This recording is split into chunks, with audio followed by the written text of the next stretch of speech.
We can start. Welcome to this unique session titled Capitalism, Ecology and Health.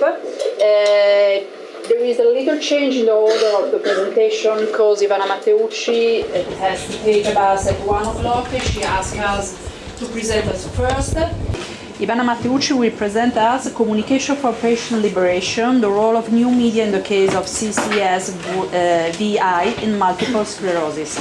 Because of this little change in timetable, I propose you to open the discussion concerning Ivana Matteucci presentation after the presentation, but then for the other we move an open discussion at the end, if you are agreed. Okay? Ivana, I give you the stage. Thank you. Excuse me for this change. My study is about communication for patient liberation and the role of new media in CCSVI in multiple sclerosis. According to Illich, the medicine of the dominant biomedical model represents a threat to health, when as an institutional sector it becomes hypertrophic and self-referential, moving away from the specific purpose for which it was created. And we have, in a dominant biomedical model, we have these characters and effects. Medicalization of the society, marketing of health services with debasement of the human dimension of disease, expropriation of health, and the personalization of the patient with communicative malaise in the doctor-patient relationship, high specialization of the medical profession and medical dominance with annihilation of the power for intervention and for change in the citizen patient.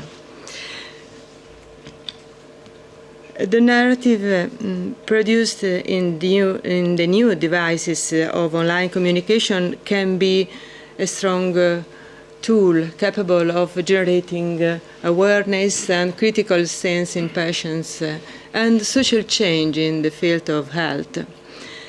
A powerful synergy can arise from the connection between the new media narrative. It is favorable to the new structure of patient-centered relationship. This is our case study, CCSVI in MS. As a sign, this case can be a sign of the change of scene in the field of health. The web, through the intelligent use of social media, in this case was a strong tool for patient empowerment, the spread of information and patient-centered relationship. With social network, forum, and blogs, the patients had the opportunity to share and exchange experiences, to get a moral and psychological support, and to sensitize public opinion. This big idea for the future of medicine is about connecting a brain tissue disease to a vascular inflammation. It was presented by two professors, Italian professors Paolo Zamboni and Fabrizio Salvi, a vascular surgeon and a neurologist, and published in November 2006 in the Journal of the Royal Society of Medicine.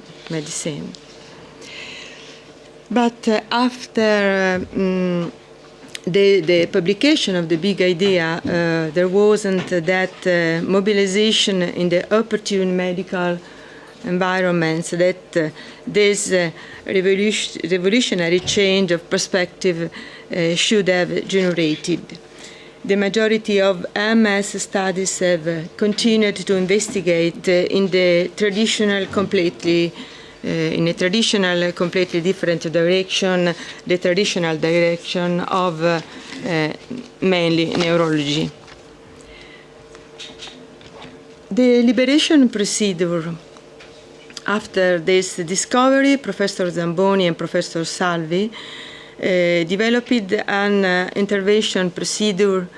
The procedure consists in a simple balloon angioplasty, and this procedure has been called maliciously or poetically liberation procedure. 2 years after the liberation procedures, MS patients participating in the first study observed not miraculous healings, but significant improvement in the quality of life, in motor and cognitive performance. And the reduction of the principal problem, that is the problem of relapses, restenosis of veins. This is a testimonial of the liberation procedure, appeared in the Facebook page in 2009. The patient says what I said. He observed some results and then had some problems about the liberation procedure. On August 2009, the CCSVI in multiple sclerosis fan page was born on Facebook. And there were the first testimonies of the liberation procedure among MS patients. And as the information spreads, the understandable agitation between the bloggers and patients increases and became more decisive after the conference in Bologna. The web was a ground for information and debate on this discovery, this revolution, CCSVI in MS. And we selected a lot of posts. They appeared from October 2009, and they are appearing today. Patients invite to submerge with phone calls the Secretariat for the booking of liberation intervention, because the liberation intervention wasn't accepted in the beginning, and there were times long, very long. Patients had to wait a long time. It was very difficult. It was very difficult to have this kind of intervention, and it costed a lot. It costed a lot. Some patients went away from Italy to get it.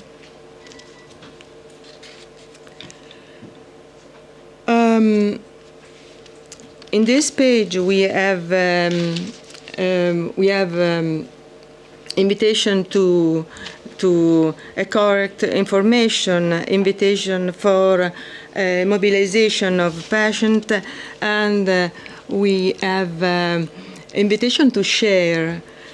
There are a lot of cases of what I'm saying in this page. And another important thing we found, many MS patients complain through the various forums on the Facebook page. The big economic interests that revolve around the MS disease. On June of this year, a link to a video on YouTube has been published on the Facebook page. The speaker says, why should taxpayers all over the world pay millions of dollars for MS drugs that have not been proven to have long-term results? So, CCSVI in MS can be a case and the sign of change in the health scene. With these effects, help and support actions for patient associations, intelligent use of new communication web technologies, capacity for self-management of the disease, and a demand for social change.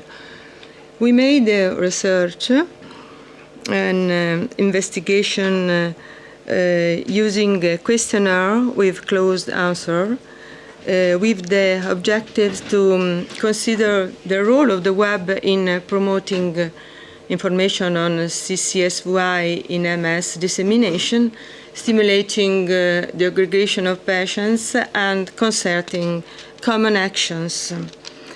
The procedure was the publication of a free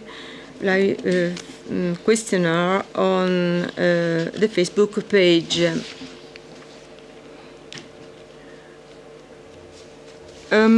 We had this kind of results. The respondents were 64% of women and 36% of men, and the age about 40-50 years. They answered that they used a lot the internet for searching for information and to become aware of CCSVI and to have further information about this particular disease and this particular intervention.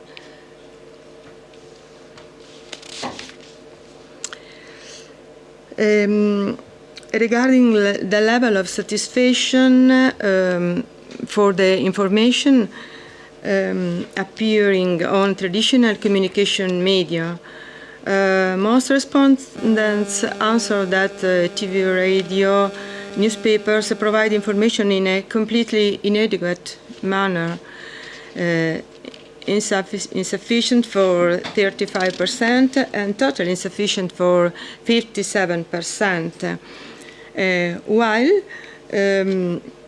the new media and awareness about this disease and overall the treatment was very important in the new media.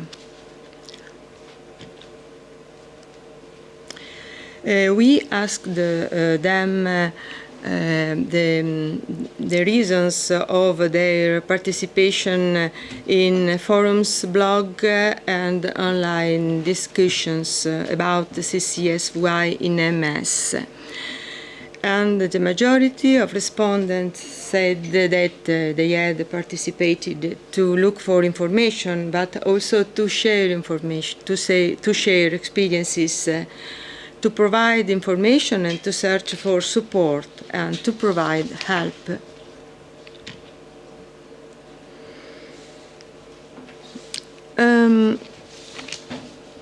They evaluated also the online participation. They believed that participations was useful in terms of information, knowledge, but also aggregation and on a psychological level, and only 2% considered it useless. The judgment about the online information was good. For 54%, the information was quite exhaustive. For 37%, the information was enough exhaustive. In conclusion, we can say that the case of CCSVI in MS demonstrates how it is possible to achieve true patient empowerment.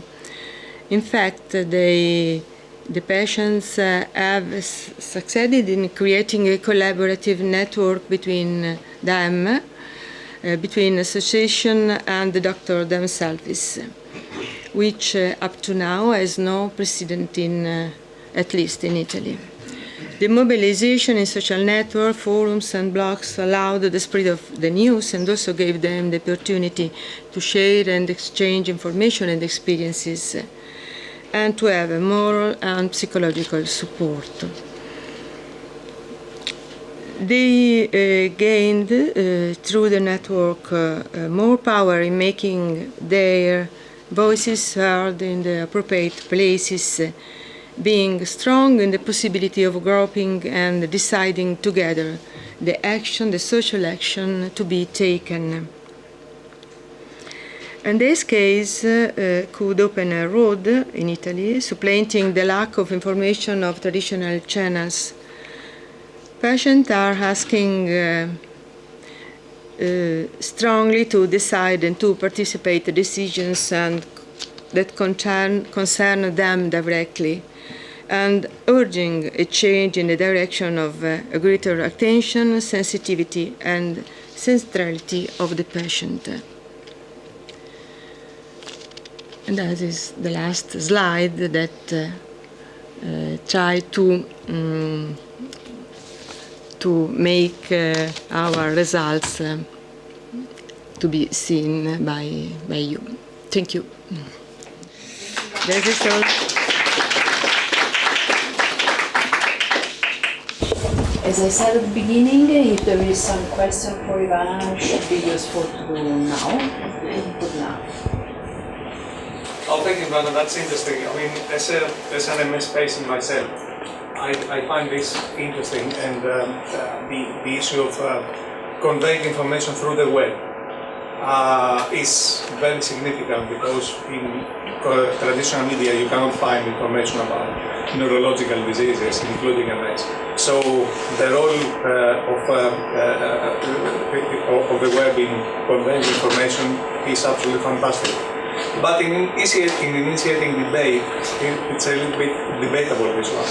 And also in initiating dialogue, etc. I mean, you can find lots of information there, personal stories. I mean, this has happened to me, this, etc., which is not something that you want to find there. You want to find information about the and debate about particular cures, about particular treatments, and such sort of things. And this is mostly missing. And what I have found in the case of social media, such as the Facebook, Twitter, etc., I mean, this is something that is not, they are not helping a lot in the dissemination of information. But that's my personal experience. Thank you. We found this thing really wonderful. I don't know. Sorry, I don't know. I don't know if this is true for everyone. I would like. It would be wonderful if it could be true for everyone who needs a help.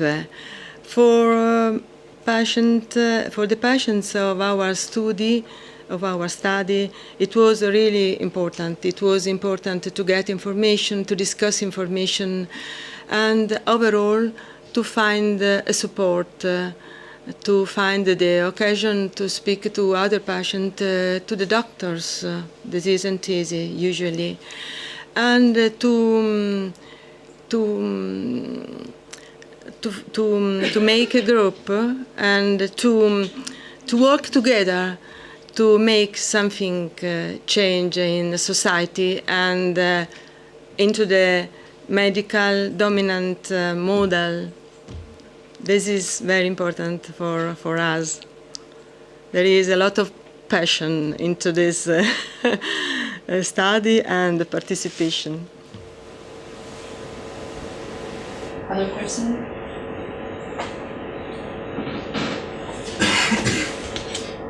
If not, we can move to the second presentation. The second one is Janaki. Pronounced correctly? Yes. Okay. Travel and enjoy capitalism, rethinking ideology today in the context of social media. Just let me know if I'm not audible at the back. Is it fine? Okay, sweet, thanks. So my name is Janaki and I'm from University of Auckland and I'm doing a PhD there. Just an introduction to sort of my work. My research is basically an attempt at situating visual culture, which is focusing on images and subjectivity of users on social media within the logic of capitalism. So basically it's trying to understand how capitalist ideology gets produced and reproduced on social media using a psychoanalytic semiotic method or methodology. So I've proposed this methodology because as an alternative and a critique sort of the more neutral and depoliticized discourses around social media and images shared on social media as well.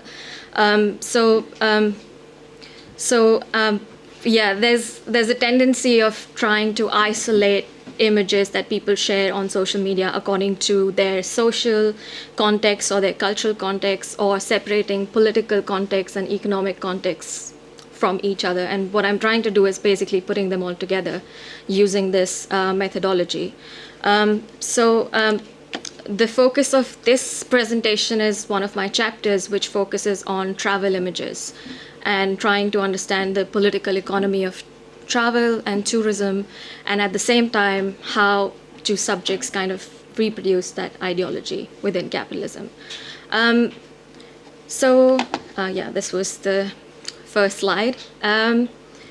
So the central argument that is put forth is that visuality, which is the way we see things and the way things are made to be seen, it's not just culturally constructed, but it has to be seen within the context of the political economy and the structural and the cultural influences within that. So why ideology critique? So I use Althusser and ideology critique to basically do this. And why did I choose this approach is basically that there's this idea that ideology is only when it's representations that are imposed from above, right? That mainstream media tends to do, which we've been discussing over this conference as well. How mainstream media tries to impose certain representations on us, which is, yes, ideological, obviously. But then there are these, which is what Althusser argues as well, that it's not just that, but also how we as subjects recognize ourselves within certain ideologies. So that's also an ideology. So this is where I think Althusser's notion of interpellation is used in my thesis, that it's the superstructural justifications of why capitalism is a good system and why all the alternatives are bad, is sort of not just imposed on us, but also how we kind of recognize ourselves within that. When I say we, I'm including myself in it, not just everyone else. So yeah, it's kind of trying to analyze the discourses that are normalized and how subjects kind of reproduce those discourses. But the focus is obviously the visual discourses in my case. And more importantly, considering the Althusser's notion of ideology as a practice, that it's not just discourse, but also ideology as practiced in everyday life, like how do we practice ideology through our actions as well. So yeah, I think this is exactly what Stuart Hall has already said, that there are those ideologies which are kind of purposefully ideological when mainstream media creates an ideological representation, and those practices where subjects themselves produce commodities or services and reproduce ideology. Yeah, the images can probably just tell you how that works. Just let me know if I'm rushing a little bit, but it's 15 minutes, that's all I get. Why am I focusing on enjoyment as an ideology? Like, this is a Žižekian, like Lacanian approach that I'm taking. It kind of, like, this is what Žižek and McGowan as well, Todd McGowan has said that within late capitalism, enjoyment is the ideology that kind of interpellates subjects. So the focus on when I'm analyzing images is how do subjects represent their enjoyment, and through that, how are they placed within, interpellated by capitalist ideology. I don't know if people are aware of the three Lacanian terms, but I'm just really briefly going to explain that and how they kind of fit in my thesis. So Lacan says that there are three different ways in which subjects, you can understand subjectivity, which is through the ideal ego, the ego ideal, and the superego. The ideal ego is, the ideal I is, how do I see myself? What is the ideal fantasy of myself that I see?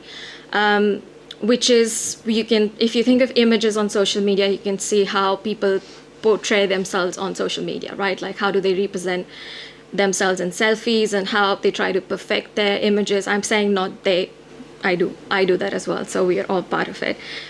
So yeah, how do people try to perfect their images on social media? And that's the fantasy or idealized I.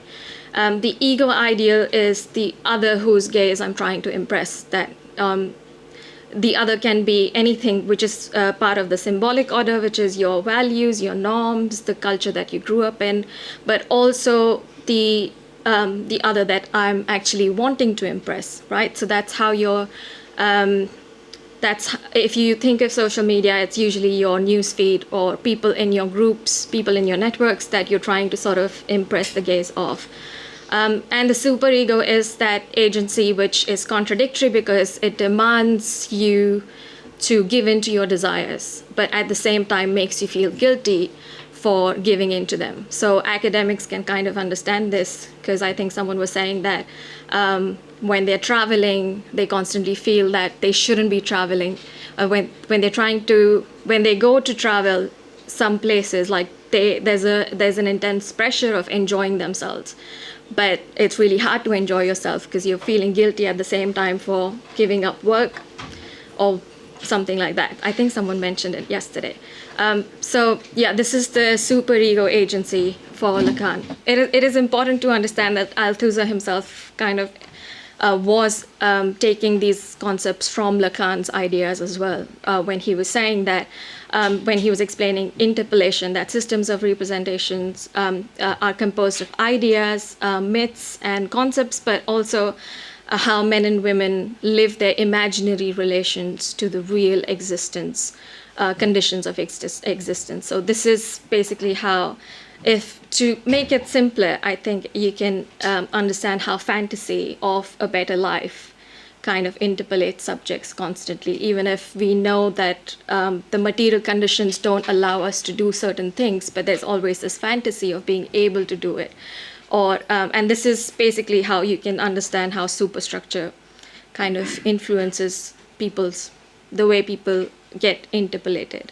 So corresponding the three terms is the triad of Lacanian framework, which is the imaginary, the symbolic order, and the real, which I kind of just explained, the imaginary and the symbolic order. The imaginary is the fantasy, that fantasy of my desires, like what do I fantasize about? So here you don't just think of like a better life, but also what systems of economic production are desirable, right? Like when you think of interpolation also, I'm thinking of why is it that people still choose capitalism over other systems? Because capitalism is made more desirable in respect to other systems of production or economic systems. If you think of political ideologies, why certain political ideologies are more desirable. So this is why, like, I think Lacan kind of helps to, 5 minutes, that's really fast. Okay, so images on social media, I'm gonna focus on this now. So the imaginary register, as I said, offers like an outlet for imagined enjoyment, that I can imagine a sort of enjoyment for myself. And this is where, like, if you look at the images, the larger patterns of image sharing on social media, especially travel images, you can start noticing the similarities between advertisements and how people's photographs are starting to look very similar to advertising images of travel as well. So it's like a fantasized place where you want to be. But what is obscured, obviously, in this fantasy is the reality of class relations. That's basically the point that I was trying to make. But yeah, the point is also that the freedom to travel is not for everyone, right? And not everyone is allowed to travel. there's a fantasy or imagined fantasy that, yes, I would like to go there. And when I see my news feed full of people's images, going to fancy places, eating at fancy restaurants, I fantasize about that. But then obviously class relations are the real existing material conditions of people which don't allow you to actually do that. They're also restricted to belonging, you having a certain passport or you having a certain ethnicity, class, nationality, and so on and so forth. This is just like a very brief historical context of Richard Popp did this really interesting study on how after the Second World War, when America was trying to rebuild the economy, there was this massive growth of tourism economy and how it was trying to sell tourism to people as the people's capitalism, right? That, yeah, everyone can enjoy. But obviously not everyone could. Like people from certain class still couldn't, and people from minority groups could not, like African Americans could not travel. So for them, it was that evidence that even though if you belong to a certain class, you still might not be able to enjoy. So it's restricted to certain people. And interestingly, I found out that the World Bank data on international tourism, as it says, the expenditures have spiked in the year 2008, but the exceptions were obviously the 2 years when the world saw a sort of an economic depression or recession, but also as of 2015, the expenditure has doubled, like in the last decade. So it's kind of an interesting stat to know that it's kind of a boost in the tourism industry during a phase of recession. Well, to just conclude, this is the last slide. It is like, I think Lacan helps to understand that desires are socially constructed, that I desire certain things or we subjects desire certain things because it's socially constructed, like desires are socially built. So when I see people's images constantly of certain like travel or certain food, I'm constantly desiring those things as well. And for me, like, in my analysis, what I've come across is that this is how ideology gets reproduced and subjects get interpolated. So that's me. Thank you.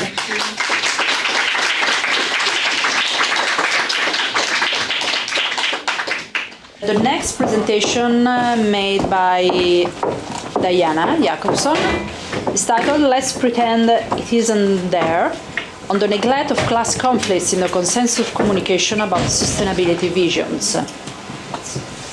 Yes, and the first thing you can see is that the title has changed. I'm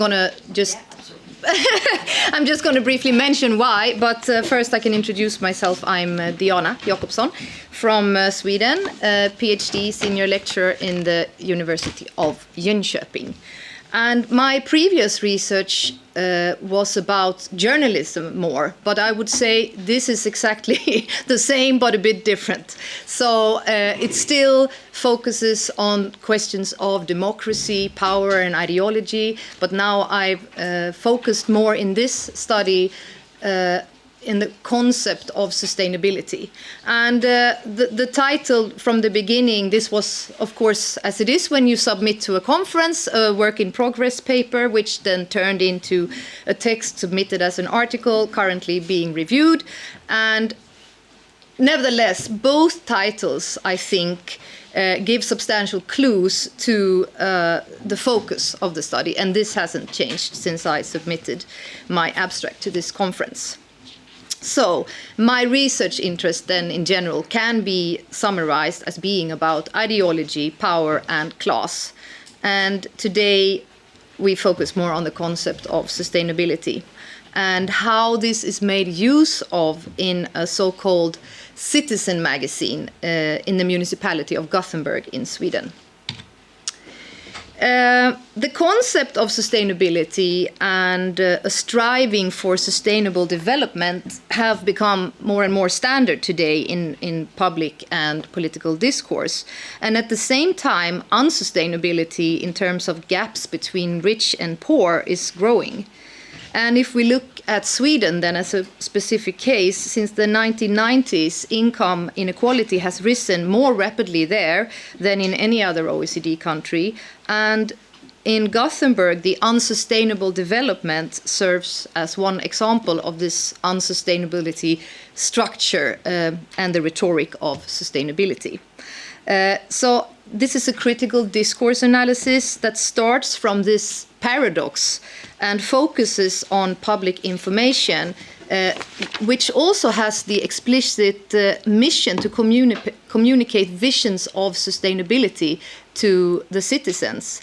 And in the specific case of the Municipal magazine, texts about sustainable development are also expected to be presented in the shape of this more neutral public information, which I find very interesting, because a possible dilemma arising in this neutral communication is how to discursively approach issues in the socio-political context that actually have a negative impact on sustainability.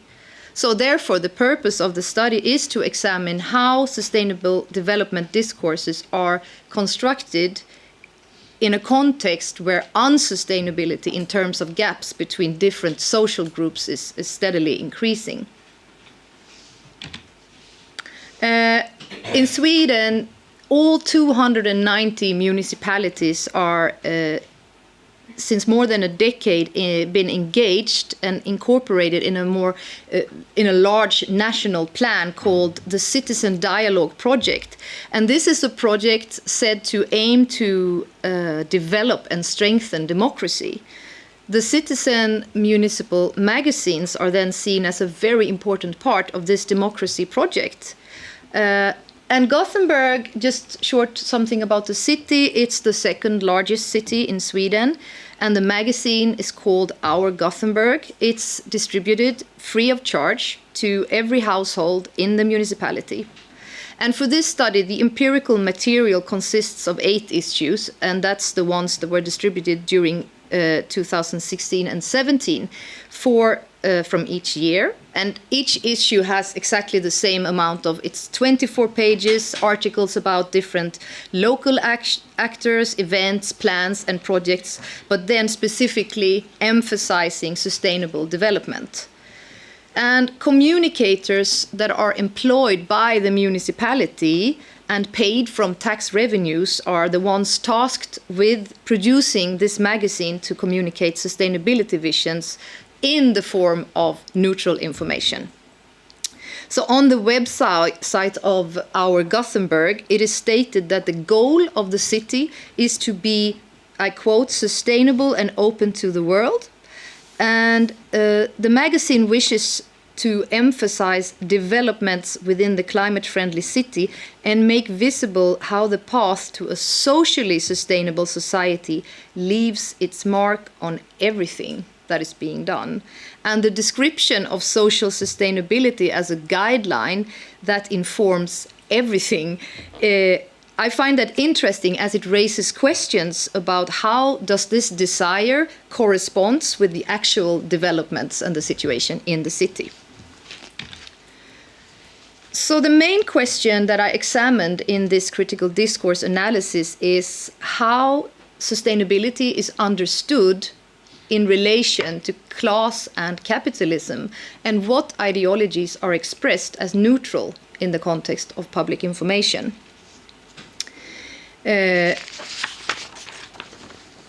Yes, I'm going to move on because of time reasons. Here is just a short glimpse of how the magazine looks. This is Our Gothenburg, and you can notice the picture of this woman and her son. I'm going to talk about this later. It's in conjunction with one of the social projects called Bookstart, which is how one of these isolated, targeted projects to solve so-called social issues and to increase social sustainability, to hand out books to people in so-called vulnerable areas of the city. But let's move on to the findings then of the analysis. I think it's worth noting that politicians are not allowed to contribute to the magazine content, as this, according to the publishers, could give the impression of bias and political marketing. But this concern does not extend to the Confederation of Swedish Enterprise, which is Sweden's largest and most influential business federation. And a key confederation position is that businesses are crucial for the existence of a prosperous society and therefore should come first, basically. And my analysis shows how this line of reasoning is echoed constantly in this magazine, this neutral magazine, under the recurring headings Strategic Business Dialogue and Entrepreneurialism. Sustainable development is repeatedly linked with the importance of having a thriving business sector. One example is a 4-page spread from 2017, where 5 articles all associate the growth of business with sustainability and how the need to be attractive as a company needs to be helped. This is revealed. How can we help the companies? In the articles, business interest should come first when decisions are being made within the municipality. Because free enterprise is the key behind this sustainable development. That is very clear. And this spread is just one example of how sustainability is depicted as related to private enterprise. So the implicit message and explicit is that businesses should be provided with whatever they need in terms of infrastructure, business deregulation, and so on and so forth, just to increase sustainability. Another example of this message being promoted is from an issue where the editorial written by the Municipal chief executive has the headline, "A good life is closely related to being able to find a job and manage on your own." And this sentence is then repeated later and expanded with a more explicit explanation of how to achieve a good life. For that to be a reality, it is crucial that Gothenburg has successful businesses. So also here 5 articles are devoted to establishing the societal importance of simplifying the conditions for doing business and making big corporations feel more welcomed in the municipality. The articles emphasize reductions in bureaucracy and also reductions in regulations as the main key to making the municipality attractive to corporations. And this goal is put forward already on the front cover of this specific issue that I'm talking about, saying that the investment will make Gothenburg the best city for entrepreneurs. And inside the magazine, the message is repeated. The businesses and the municipality work well together is important for the city's climate. And this collaboration then is explained with a quote, "We should view the entrepreneurs who are contacting the municipality as clients, and we should measure client satisfaction and strive for it to be as high as possible." And then it's also explained that this measuring of client satisfaction is something initiated by this federation of free enterprise, that big federation in Sweden. So I find that also very interesting. The problem is constructed then as companies having to deal with and being constrained. It's too many complicated rules, and the solution is very clear. We have to reduce these regulations and make investments in favor of business. The discursive construction of the problem and solution makes the question also of responsibility quite obvious, because the market representatives, we could read this almost like an open letter to the politicians, that they hold politicians responsible and really expect political interventions in favor of business. So the articles presented under the heading Strategic Business Dialogue and Entrepreneurialism connect to what I then find this hyper-politicized discourse, drawing on the political idea of the free market as a force that can guarantee a sustainable city. But the magazine doesn't only focus on business issues, of course, and market solution. It has recurring sections with articles about the efforts to increase social sustainability in the municipality. And the reports then about an ongoing municipality project called Equal City makes articles touching on social inequality a frequent feature of the magazine. But there is a noticeable difference in terms of salience and suppression. The causes behind inequality is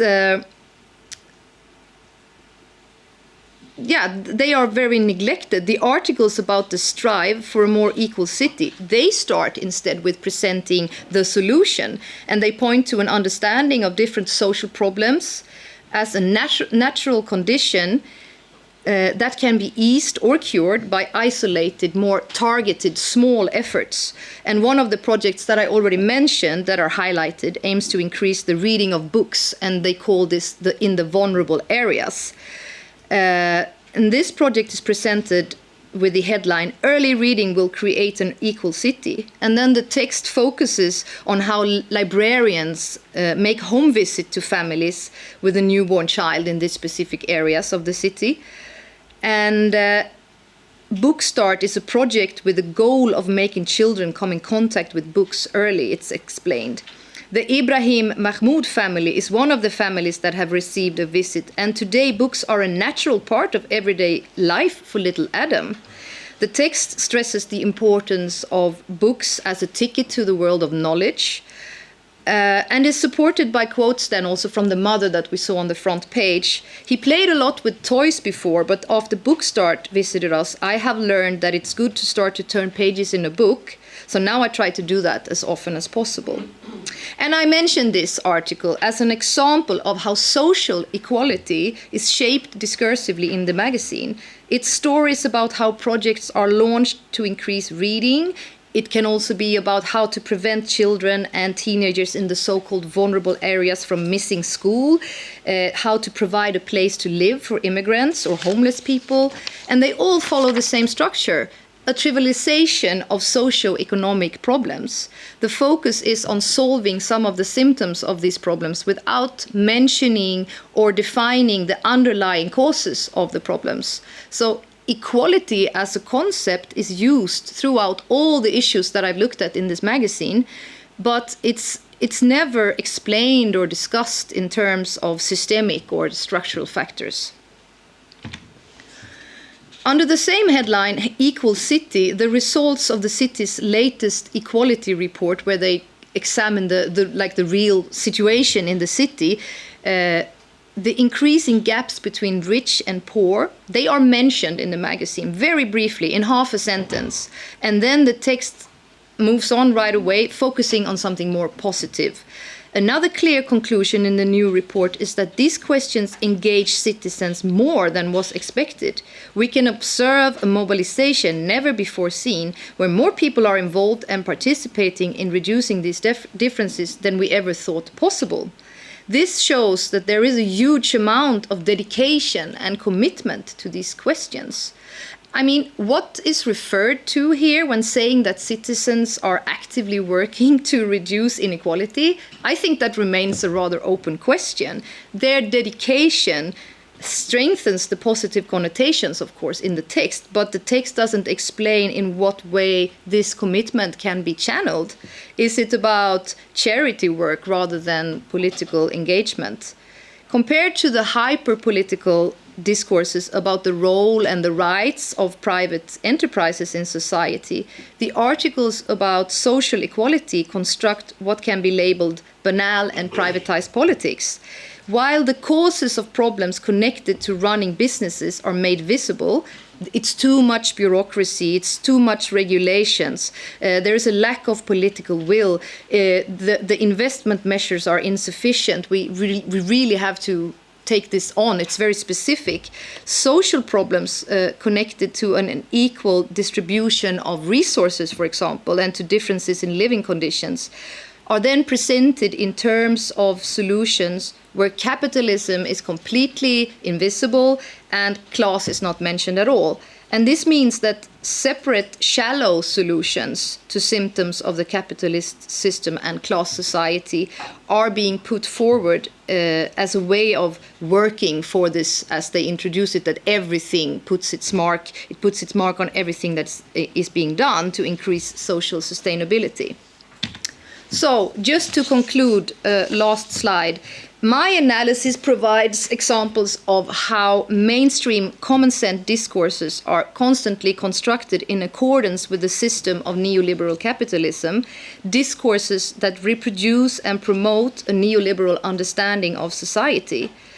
The fact that the examined communication practice is part of a national project, citizen dialogue, aiming at increasing democracy makes it even more interesting to examine.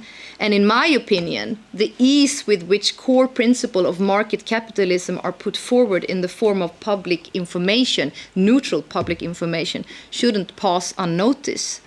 I also think the analysis reveals what Harvey calls the neoliberal paradox, how neoliberal society, despite the rhetoric of individualism and freedom, is organized with the aim of securing neoliberal political goals and ensuring the protection and support of free enterprise.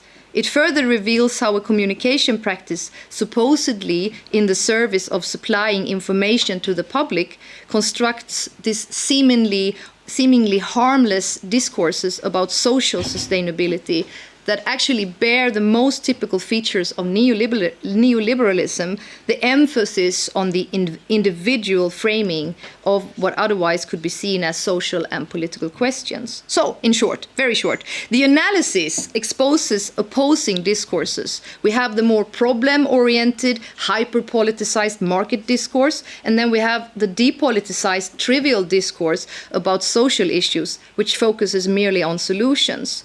Capitalism is not viewed as an issue that has a negative influence at all on sustainability, and class is implicitly present as a problematic issue, but the explicit focus lies on individuals, on people living in vulnerable areas who are in need of targeted solutions to be handed out a book and so on. In this context, the concept of sustainability paves the way for discourses promoting market rationales while obscuring the structural inequalities of the unsustainable capitalist class society. In the name of sustainability, it seems to be possible now to distribute neoliberal ideology disguised as neutral public information. Thank you.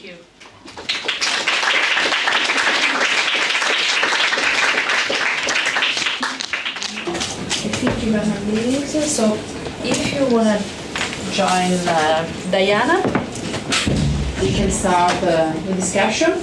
Thank you all. I think maybe it speaks to your paper, but I'm going to address Janaki because it's this actually thinking about ideology and how ideology works. And so I love the project. I just want to make a suggestion, maybe to think about that not only those images and this practice of doing that, not only as a representation, but as a site of reproduction. So that, for example, just to be very clear, when you are doing a selfie or when you're doing a beautiful photo of a dish, you're not just representing something in reality. You are showing that you can do that you have informational capital, symbolic capital, cultural capital, that you know how to do that. And so we can already start to think about those images as a form of reproduction of the creative class, for example. So one of my students did something about selfies. And selfie, you can say, I mean, it's as if very democratically, right? Everyone can take a selfie, but you can actually start to detect class differences within selfies. So my suggestion would be not just for you to look at those images, but to actually speak with people and start to see that as a more productive realm, not just as representational. Do I answer now? Or? Yeah, no, I can. As usual, we can collect some questions. Other? Yeah. Just a comment really for Diana. I thought that was really interesting, and I found a similar thing in my research too. I looked at news coverage of like solutions to economic crisis, and I found that this business-friendly discourse was so blindly accepted and sort of presented as neutral. And so austerity, like a lot of the research was about the coverage of austerity, which was very dominant in relation to the economic crisis. But that was at least controversial. There was criticism of austerity. But this idea that what's good for business is good for everyone, and so business needs to be supported in whatever way, like reducing corporation tax or deregulating or whatever. This was overwhelmingly accepted, much more so than austerity, also by the kind of the BBC and even by the sort of more left-wing newspapers. So that was, I think that's really striking that doesn't seem to have gone away at all. That seems to be taken as given. Yeah, so it's just really interesting for me to see that was the same in your case. Unfortunately. Yeah, I had one news report, and this is not an opinion piece, from The Guardian, which is supposed to be left-wing, about a sort of pro-business package of measures that the government brought in at a budget, and it quoted like 5 pro-business sources. This was a report about 5 pro-business sources praising the measures, and balanced by 0 critical voices from Labour or whatever. It's amazing. Yes. There is a question from Thomas and Peter. Well, just a footnote to that, really. I just wanted to ask for some information about the situation in Sweden. I mean, the equation of business-friendly and entrepreneurship with common sense is a familiar pattern in news coverage in many countries. But in the UK, certainly, there are legal restrictions on civic newspapers produced, I don't know produced by whom, but by the local government authority of some kind, as distinct from newspapers of what Donald Trump would call mainstream. In other words, the ways in which they can be political in all sorts of directions are very much more constrained and legally restricted. Is that the case in Sweden? Are they subject to a different kind of regulatory regime to ordinary news media? I don't know. Do I answer now or later? There is a question of Thomas. We can end with Thomas, and then you can answer, of course. Yeah, I just have a supporting comment actually to Janaki. I quite liked your presentation. I think it's a really good example how social media and digital media have become platforms for the entrepreneurs of the self, so to speak. And I think, if you look at the current literature on social media, we have academic literature, a lot of uncritical books and publications going on.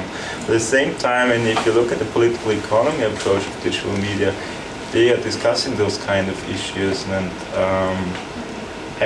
you were quoting something which I think refers to my presentation yesterday about the people who feel better if they are in the office compared if they are on leave. And I just published recently a special issue around academic labor, and we have had one paper around the entrepreneurship of academics on social media as well. And I think it goes in a very similar direction, actually.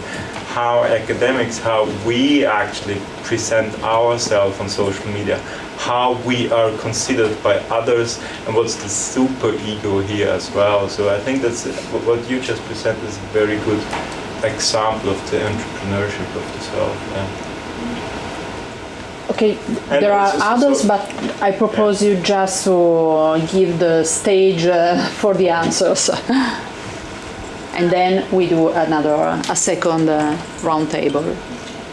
I agree with your comments, like that, yes, it is very real, like it's situated in real spaces. Like I think that's very important as well, that images are clicked, but they're also clicked in real spaces, and like you cannot separate them from the spaces where they click. So I know I've read a lot of academic literature, and I use that in my research as well, that how people go to places just to click images and share them and get likes. Like it's also like a like economy and attention economy. So it's not going to places is also the social capital and gaining cultural capital. So I completely agree. I just couldn't, in the span of 15 minutes, I just couldn't do everything. So yeah, I agree with that. And thank you for your comments. I think I agree with, whatever you said as well. I know a lot of academics who sort of that's what I'm saying. Like we're all involved in it. Ideology is we are interpolated as well, and I kind of constantly repeat this in my thesis that we don't want to isolate intellectuals as someone like superior, which was the earlier forms of ideology analysis, which was false consciousnness, and there's a class which is class of people who are not as enlightened as the intellectuals, and I repeatedly say that that's not the case, which is what Zizek I think says as well, that everyone is interpolated by the ideology. So I guess, yeah, agree with that. Yes, we had the question of the situation, like the context for this magazine, as I interpret your question. You mentioned the situation in UK and the fact that what I am talking about today, it's not a revolutionary, so you all just like fly back in your seat like, oh, you don't say. I mean, we know that this is part of public discourse. What I find interesting with this is because this is not about journalism, this is not about any mainstream newspaper, this is about a project said to increase democracy. It's a democratic project for the dialogue between citizens and government. And then we have all these magazines, and this is just a case of them, one of 290, how their mission or their assignment is to be completely neutral and to just inform the public. And if this is what's going on in so-called neutral information, I mean, that is what I find problematic. I don't know if I'm at all answering your question now, because your question was actually about how the media situation is. It was just a very simple information question. Yeah. I mean, you mentioned, I think, that politicians were not allowed to contribute to these newspapers. So they are kind of regulated in a way that ordinary newspapers... Yeah, really, because there is no commercial advertising allowed. Politicians cannot be part of the content. But that is interesting, because that is done saying that we cannot have politicians in these magazines because that might create a bias. What if we interview a social democrat and not a conservative, and then whoa, we lose our neutral... The point is the private entrepreneurial interest is seen as not political, exactly. Neutral public. Yeah, completely neutral. So that's why they can be part of this magazine. Voices from that federation are all the time in the magazine. So. Second round, yeah, okay. We have a lot of heads. First round. Okay, I was just wondering, Janaki, to what extent will you be looking at the content of the photographs? In a sense, because travel literature very often emphasizes the notion of location as a backdrop for performance of relations, and usually the emphasis is, of course, on social relations, but in your case it could be sort of the economic fantasy, and maybe the connection to stock images as sort of the, in a sense, a wallpaper of consumerist culture. And I see a lot of connections, and I was just wondering to what extent will you be looking at the content? The second question, yeah. I just wonder regarding the magazines. You mentioned that there are more than 200, like Ecology and the Boy, in Sweden. I wonder about the journalists and their status. Are they employed by the municipalities? Or what are their status? Yeah, so you could imagine that journalists produce this content, but it's communicators, and they are employed by the municipality to cover what's going on in the municipality. So that's the setup. There are other, yeah, okay. The woman first, and then Thomas. I have a comment for Diana. The way you employed Harvey's neoliberal paradox actually reminded me of the metaphor of neoliberalism that came to my mind the other day. It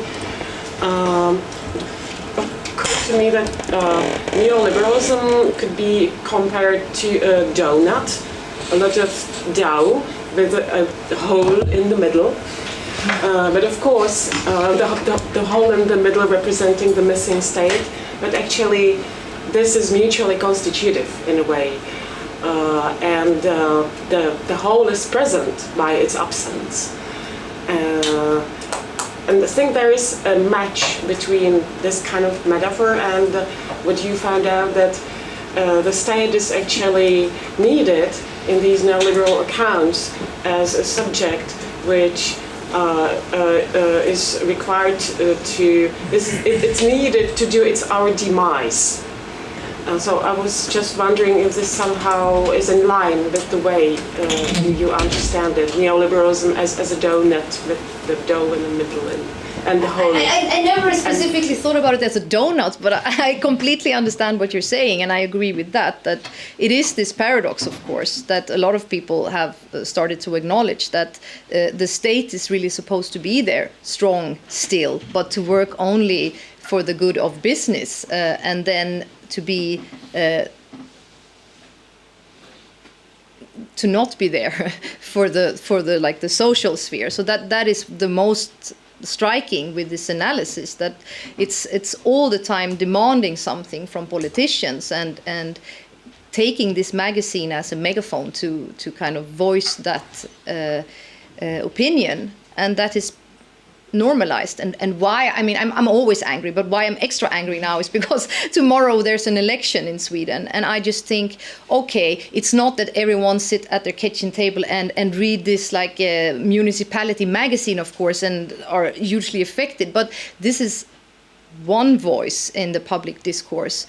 And how can we expect citizens to be able to vote when we are marinated in this neoliberal thing all the time? So this is like the only sane way to look at things. And if this is also launched as a democracy project, yeah, then I am angry. So. But I agree, we can look at it as a donut. That was the extended answer. And I like the marination. Yeah. Can we not have more food? Yes, yes. Thomas.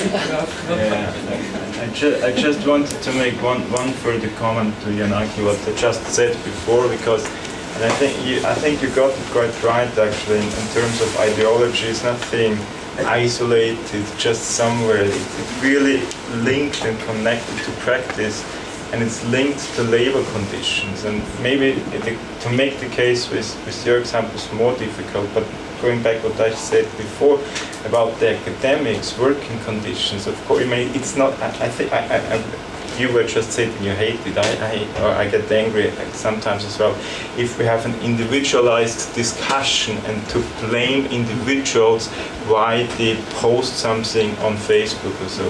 There is a structure behind it. People have fears, people are, depressed because they don't get promoted and so on and so forth. So the ideology we were talking about is strongly linked to the working condition. I think what you mentioned with practice brings in this link quite well. Yeah.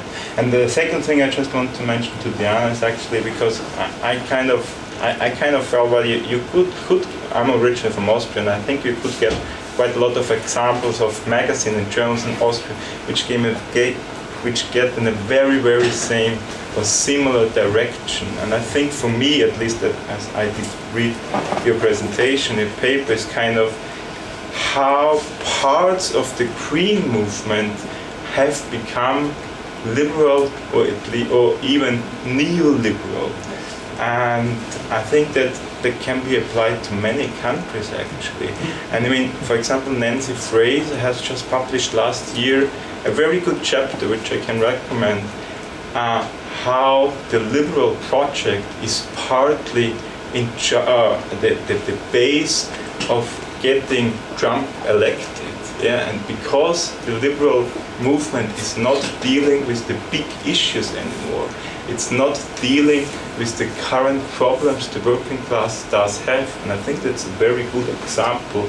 And at the same time, claiming to be for the equality, for the social and just society, and so on and so forth. So they claim to be as part of the left, but at the same time, it's a very, very neoliberal project, and I think that's a very good example of what you give. I have one for Janaki too, okay. I appreciate a lot your psychoanalytic perspective, as Thomas commented. I miss a bit, probably, sorry, it's my fault, the methodology. When you speak visual analysis, when you talk about visual analysis, what do you mean exactly? Which kind of material have you studied and how? Yeah, so I think it's like a similar question to that one. It's linked to the yes. content. Yeah, because I could focus only on certain things to explain what I was doing in my thesis. I couldn't focus on the other things because that's exactly what I do when I'm actually giving evidence of how it's done. I'm actually analyzing images using semiotics. So semiotics is like looking at signifiers and signs, and how certain signifiers can tell you something about what the ideology behind is. So that's exactly what I do, and I've taken so in my different chapters, I look at different kinds of images and patterns of sharing images on social media. So when it comes to travel, it's looking at certain hashtags, like hashtag travel goals. That's like one of the things that, like a collection of lots of images from social media, like that you can easily access if you Google hashtag travel goals. So that's what I do. Like I've collected those images, and I'm not looking at like overarching lots of images, but there are certain things you can find patterns of, like how people pose. Like there are trends in how young people pose now when they're traveling. Like there's yoga poses and things like that. And I'm trying to looking at different signifiers and signifieds and what the locations are, and the comments and the tags that people put as well, to try and understand how ideology is kind of working. So that's, I think, kind of answers your question. That's exactly what I'm doing. Yeah. And does that answer your question? Yeah. That's the methodology. Methodology is using semiotics. How many materials and you download where you choose some platforms? No. How you choose the material and. Yes. So I think for different chapters, so for this chapter, the one on travel, I'm focusing on Instagram. Okay. Because Instagram is from my research, it's the most obvious one to pick, because that's where people are the most careful when they post pictures, because it's more like a photographic medium, and as you said, entrepreneurship of the self kind of. So that's why I'm focusing on Instagram and looking at hashtags.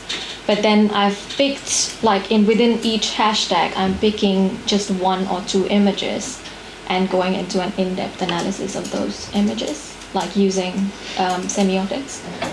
It should be interesting working with some engineering and conducting a visual content analysis. Exists, it's very innovative methodology.